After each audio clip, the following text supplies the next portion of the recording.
Sheikh, and I want to speak today about the OLA. Recently I talked about service catalog and SLA, and I explained how these elements are important in IT service management, and then you should start from defining service catalog and SLA in your organization. And today I want to explain, so if you have SLA agreed with a business, then the next step is to define OLA and underpinning contract in your IT organization. So it's very important to do it, because if you don't have OLA and underpinning contract, then SLA which you agreed with business is very difficult to maintain, and it's very often that you break this SLA.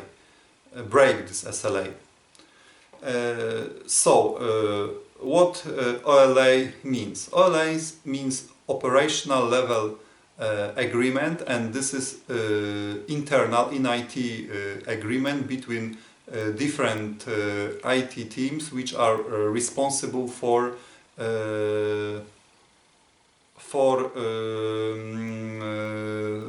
service maintenance.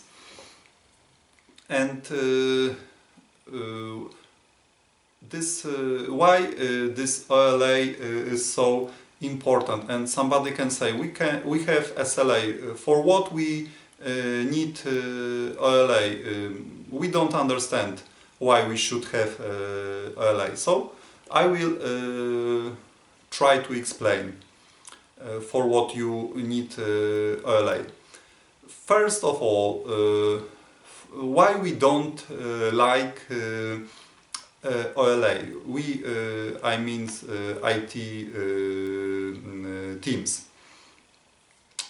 First of all, OLA is related with some formality, and nobody in IT like formality, especially administrators and programmers. Second, we in IT don't understand exactly the difference between SLA, OLA, and underpinning contract.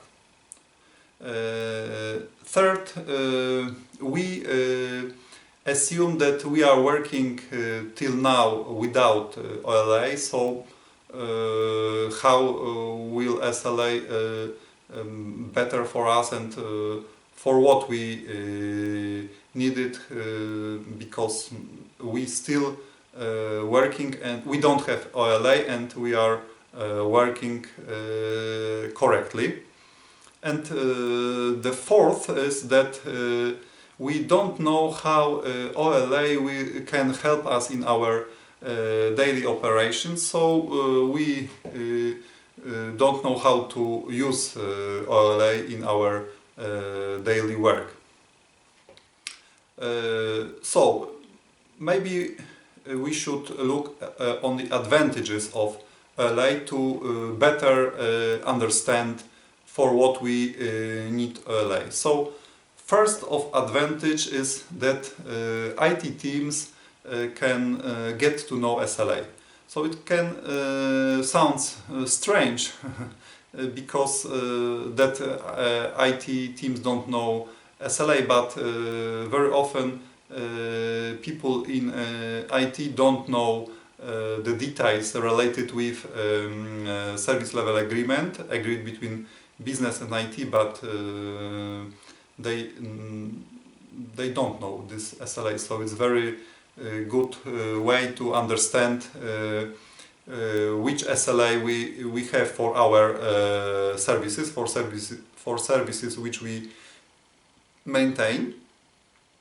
The second advantage is that we divide the responsibility between IT teams. So we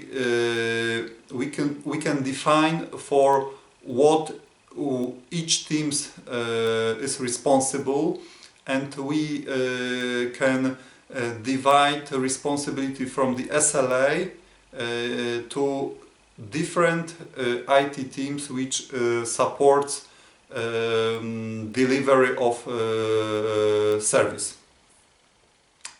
The third advantage is that we can agree the communication between teams, and we can agree how to communicate, which information we should hand on each other, and this is very important in incident resolution and in solving different problems when service is not working correctly. The next advantage is that we can define escalation path. So if something is going wrong and we don't know how to resolve any issue, then we can define how to deal with this issue, what we should do, which help we need. So this escalation path are very important, and they are mainly related with functional escalation and hierarchical escalation. I showed some fears or why we don't like OLA. I showed advantages of OLA, but I think that still it's not very clear why we should use OLA in IT organization. So I will try to explain it using a simple case. And this case will be related with incident resolution time, and I will assume that we have incident resolution time 8 hours. This time is defined in SLA with business, and what we should do with this time when we will define OLA. So, first of all, most IT support organization consists of 3 lines. So, first line support is service desk, second line support is maintenance teams, and third line support is development teams and infrastructure teams. So, if we have incident resolution time 8 hours, we have to divide this resolution time to these 3 support lines. How to do it? My proposal is first line support 1 hour. So, service desk is a first line support, and they should resolve incident quickly and efficiently, and they should do it very fast. So if they don't know how to resolve this issue in 1 hour, they should hand on this ticket to the second support line. So the second support line has 1 hour. It means that maintenance team should resolve this issue diagnose this issue, try to find a resolution, but if they don't know how to resolve this issue in 1 hour, they should hand on this issue to the third line support, and the third line support has 6 hours to resolve this issue. But somebody can say, Mariusz, it's everything correct, it looks very strange. First line support has 1 hour, second line support has 1 hour resolution time, and but third line support has 6 hours of resolution time. It can look strange, but it's correct, because here we have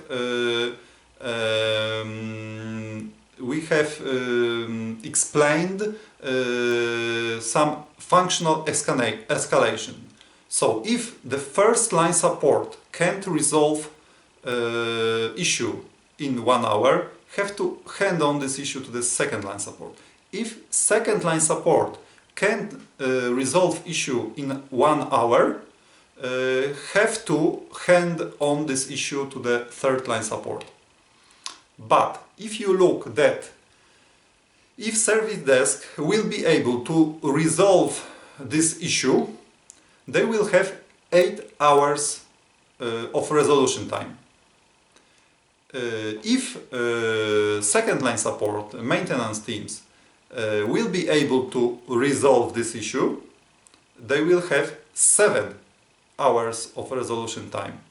So 1 hour less, related with 1 hour for service desk to diagnose and to try to resolve. And the third line support will have 6 hours of resolution time. So the longest resolution times has first line support, service desk, not third line support, which has only 6 hours of resolution time. So, and in this case I showed you what you have to do with SLA parameters defined with business, and how to translate these requirements to different IT teams. And you should have to do it with every SLA parameters and try to show how these parameters will be defined in OLA. So the question is, do you use OLA in your organization, and which parameters most often you use in your SLA? So if you want to answer to this question, please leave your comments below this video. If you have any other question, please don't hesitate to ask me. I will answer to every questions